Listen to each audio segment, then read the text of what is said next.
আমার আর সহ্য হচ্ছে না কন্ট্রাক্টর, এবার কাজের গতিটা বাড়িয়ে দেন যাতে গর্ত থেকে পানি বেরিয়ে আসে। ওকে ভাবি, আপনি বলেছেন, আমি এখন আরও জোরে জোরে কাজ করব। হ্যালো আমার প্রিয় বন্ধুরা, আশা করছি সবাই ভালো আছো। গল্পটা শুনলে তোমাদের মাথা ঠিক থাকবে না। তো চলো দেরি না করে গল্প শুরু করা যাক। বন্ধুরা, আমার নাম তানিয়া আক্তার। আমি থাকি ঢাকা যাত্রাবাড়িতে। অনেকদিন হয় আমার হাজব্যান্ড বিদেশে থাকে এবং আমিও বাংলাদেশে একা একা থাকি। আমার হাজব্যান্ড আমাকে ফোন করে বলে সে বাংলাদেশের বেশ কিছু টাকা পাঠাবে। এই টাকা দিয়ে যেন আমি বাংলাদেশের সুন্দর একটা বাড়ি করি। পরে আমার হাজব্যান্ডকে আমি বললাম, ঠিক আছে, আপনি যা বলবেন তাই হবে। পরে আমার হাজব্যান্ড আমার অ্যাকাউন্ট নাম্বারে বেশ কিছু টাকা পাঠিয়ে দিল আর আমাকে বলল ভালো একটা কন্ট্রাক্টর দেখে বাড়ির কাজগুলো করার জন্য। কিন্তু আমি একটা মেয়ে মানুষ, একা একা এত কিছু কিভাবে ম্যানেজ করব? তখন আমি আমাদের বাড়ির পাশে একজন বয়স্ক লোক কন্ট্রাক্টরকে বললাম, আমাদের বাড়ির কাজ ধরব, এখন কিভাবে কি করা যায়? তখন সেই কন্ট্রাক্টর আমার জাম্বুরার দিকে তাকিয়ে তাকিয়ে বলতেছে, ভাবি বলেন আমাকে কি করতে হবে?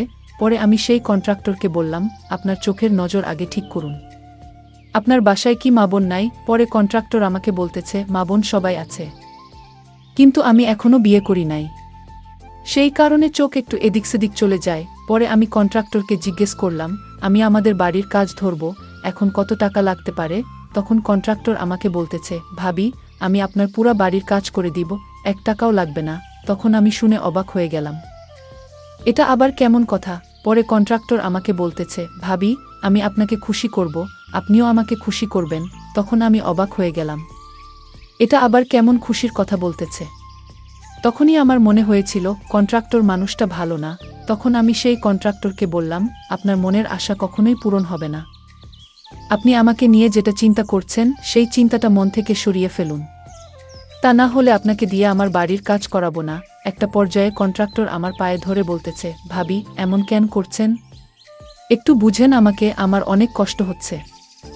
তখন আমি কন্ট্রাক্টরকে বললাম, দেখেন আমার হাজব্যান্ড বিদেশে আছে, সে আমাকে অনেক বিশ্বাস করে, তার বিশ্বাসটি নষ্ট করতে চাই না। তখন বাড়ির কন্ট্রাক্টর আমাকে বলতেছে, এখানে বিশ্বাস নষ্ট করার কিছুই নাই, আপনার হাজব্যান্ড তো জানবেই না। একথা শুনে আমিও একটু চিন্তা করলাম, আজকে অনেক দিন হয় আমার হাজব্যান্ড বিদেশে থাকে, আমারও তো মন বলতে কিছু আছে, কিন্তু আমি তো কাউকে কিছুই প্রকাশ করতে পারি না, আমি একটা মেয়ে মানুষ। আর এই কথাটা যদি আমার হাজব্যান্ডের কাছে চলে যায় তখন আমার অবস্থা কি হবে সেটা একমাত্র আমি বুঝি। তখন আমি আমার হাজব্যান্ডকে হারাবো, সুখের সংসারটি হারাবো, মানসম্মান সব শেষ হয়ে যাবে। পরে আমি কন্ট্রাক্টরকে বললাম, আমার পক্ষে কোনোভাবেই সম্ভব না। এই কথা বলে আমি তখন চলে গেলাম। এরপরের দিন রাত 3টা বাজে সেই কন্ট্রাক্টর মিস্ত্রি আমার বাড়িতে চলে আসলো এবং আমাকে বলতেছে, ভাবি ঠিক আছে, আপনি যা বলছেন তাই হবে, আপনি আমাকে টাকা দিবেন, আমি কাজ করব।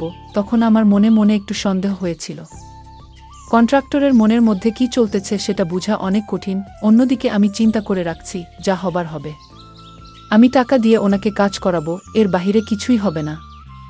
আমিও কন্ট্রাক্টরের সাথে কথা দিয়ে ফেলেছি, কালকে থেকে আমাদের বাড়ির নতুন কাজ শুরু হবে। তারপর কন্ট্রাক্টরকে জিজ্ঞেস করলাম, আমাদের বাড়ির জন্য রড সিমেন্ট এগুলা কোথায় থেকে কিনতে হবে? তখন কন্ট্রাক্টর আমাকে বলতেছে, আমার মোটরসাইকেল আছে, আপনি আমার পিছনে বসেন, আমি আপনাকে নিয়ে যাব সব জায়গায়, তারপর আপনার যেখান থেকে ভালো লাগে সেখান থেকে নিবেন। তখন আমার মনে হলো কন্ট্রাক্টরটা মনে হয় অনেক ভালো মানুষ। আমি তারপর দিন কন্ট্রাক্টরের সাথে তার মোটরসাইকেলে করে বিভিন্ন জায়গা চলে গেলাম এবং সবকিছু ঘুরে ঘুরে দেখলাম।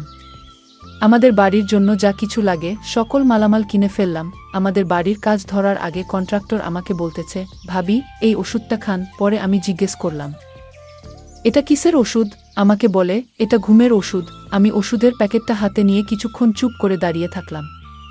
কন্ট্রাক্টর বলল, ভাবি এটা নিয়ে নেন, রাতে একটু ভালো ঘুম হবে আপনার।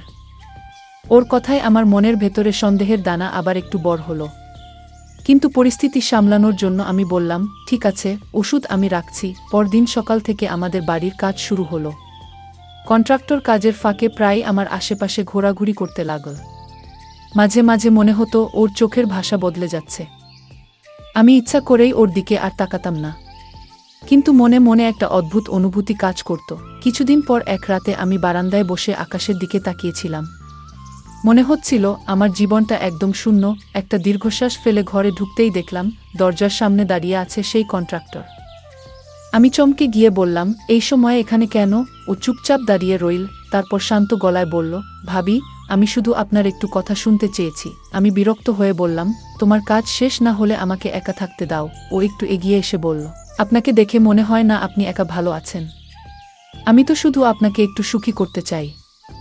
আমি কিছু বলার আগেই ওর হাত আমার হাতের উপর এসে পড়ল। আমার শরীরটা হঠাৎ শিউরে উঠল। আমি বুঝতে পারলাম আমার মনে কোথাও একটা বাধা গলে গলে পড়ছে। ওর চোখের দিকে তাকালাম, সেখানে অন্যরকম এক আকর্ষণ। আমি নিজেকে সামলাতে চাইলাম, কিন্তু অজান্তেই আমার হাত সরাতে ভুলে গেলাম। সেদিন রাতে আমাদের মধ্যে এমন কিছু হলো যা আমি কখনো কল্পনাও করিনি। পরদিন সকালে আয়নার সামনে দাঁড়িয়ে নিজের চেহারা দেখলাম। আমি জানি এটা ভুল ছিল, কিন্তু মনে হলো অনেকদিন পর আমি জীবিত। তবে এই জীবনের একটা মূল্য দিতে হবে। এটাই হয়তো আমার গল্পের শেষ, কিন্তু সেই রাতের স্মৃতি আমার জীবনে চিরকাল থাকবে।